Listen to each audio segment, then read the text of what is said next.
comment réussir un traitement?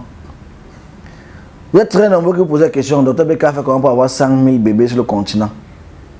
Je partage mon secret avec vous. Que vous soyez les patients, que vous soyez les naturopathes, que vous soyez les médecins conventionnels, que vous soyez... Bref, c'est une émission tout public. Comment réussir un traitement? Cette émission te concerne, toi qui me regardes, parce que je suis sûr que tu as eu un cas de santé qui t'a un peu dérangé.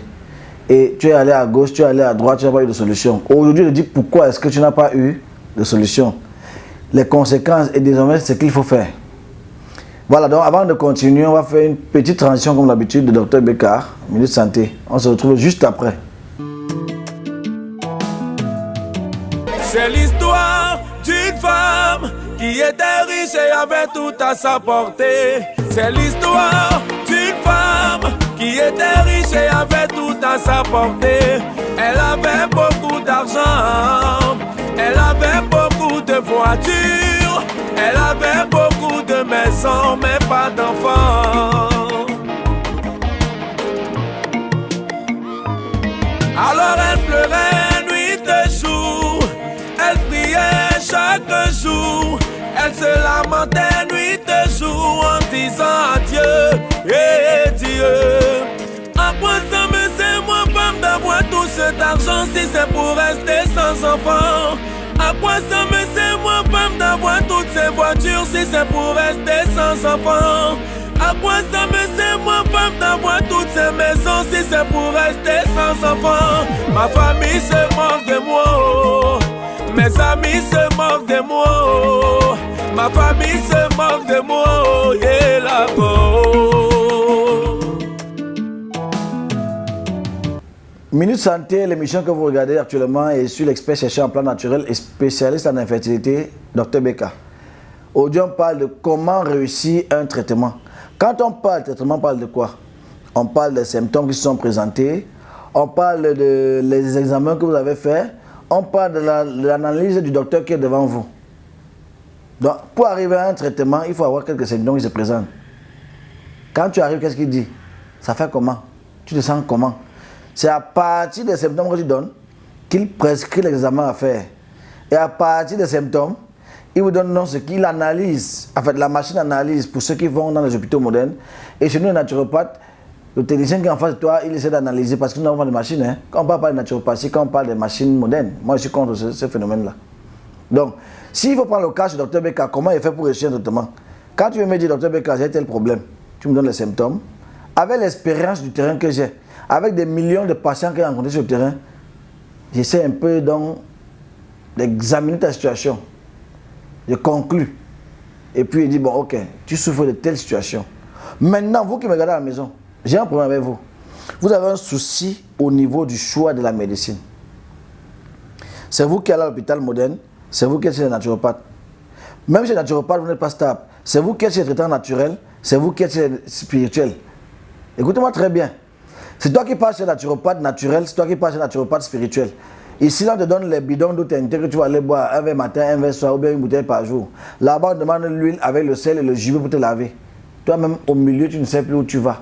C'est un problème. Tu ne pourras pas atteindre tes objectifs. Donc, quand vous faites le choix de la médecine, choisissez l'hôpital moderne si vous voulez et décidez-vous. Je vais à Centrale, à Général, à Quintini, à Gynéco, je vais dans le centre de quartier. Choisis où tu vas et va d'abord là-bas, donne-leur chance. Qui te suit du début à la fin et tu vois les résultats. Ne pars pas à Général à 10h et à 14h tu es à Centrale et après tu es à Gynéco. Toi, tu t'embrouilles pour rien, tu ne pourras pas avoir un bon. Parce que chaque docteur qui est devant toi a son expérience. Il peut te prescrire autre chose que celui que l'autre a prescrit. Et chacun dira que non, l'autre a bien prescrit. Non, il va toujours saboter l'autre.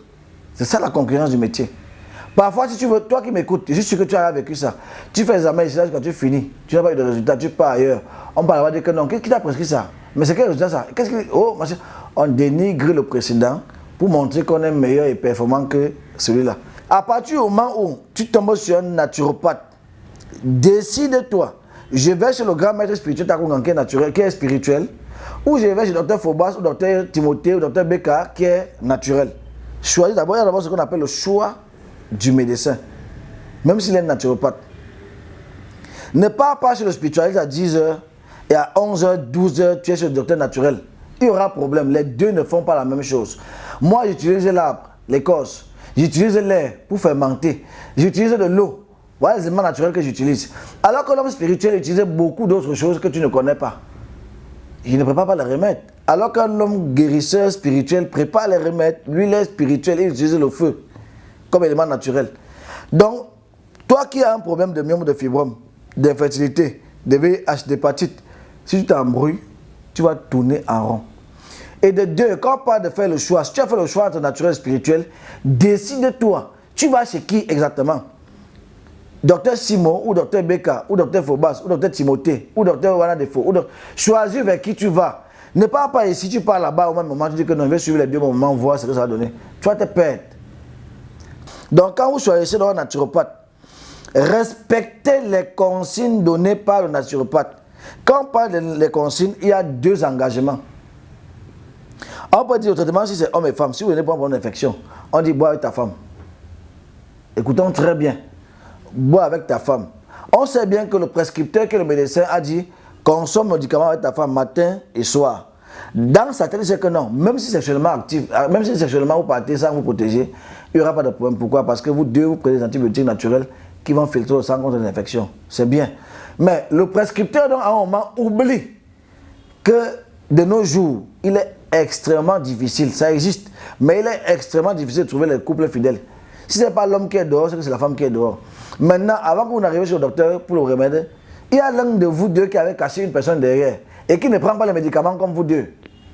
Donc vous allez boire matin, soir, matin, soir. Et à chaque fois que l'un de vous va aller au magasin, c'est-à-dire au couloir qui est dehors là-bas, récupérer sexuellement et revenir réinstaller, vous allez boire vos remèdes tous les jours pendant des mois et chez le docteur, ça ne va jamais rien donner.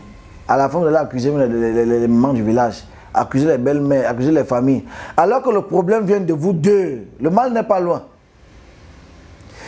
Parfois, on dit interdit à l'alcool. Moi, vous avez dit la première interdiction de Dr Beka, par exemple, c'est l'infidélité.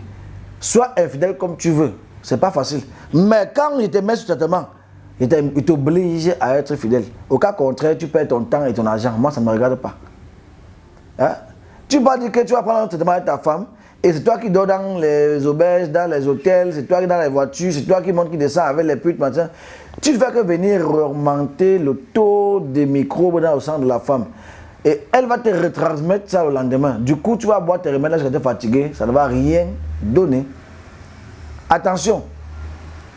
De 3, quand on parle de respect des consignes, si le docteur dit venez tous les lundis, dans les cliniques par exemple, nous donnons rendez-vous une fois par semaine. Quand vous ne venez pas, parfois on vous appelle si on a pu se souvenir de vous. Bien. Quand tu ne viens pas parce que tu penses que ça va déjà mieux, c'est un problème. Si je dis 8 semaines, tu dois faire les 8 semaines avant d'arrêter le traitement et sous mes instructions. Mais parfois vous partez, si tu avais un problème de démangeaison, de faiblesse sexuelle, de frigidité, d'infertilité et autres, dès que tu as eu un petit résultat là, même Beka ne te voit plus. Moi, ça c'est un problème que je condamne. Pourquoi? Parce que la guérison se signale. Ça ne vient pas une seule fois. Si tu as un problème d'infertilité, ou bien prenons l'infection qui démange le corps là. Ok, tu vas venir donner le casse-tous, tu vas prendre l'infiltration de sang, on va dire pas, ouais, on va te suivre normalement. Dès que les gens sont partis, tu vas dire que ça va, il devait m'encore 35 minutes, pas même pour moi là-bas. Machin, c'est très dangereux. Pourquoi? Parce que on a pu neutraliser les virus, ils sont calmés.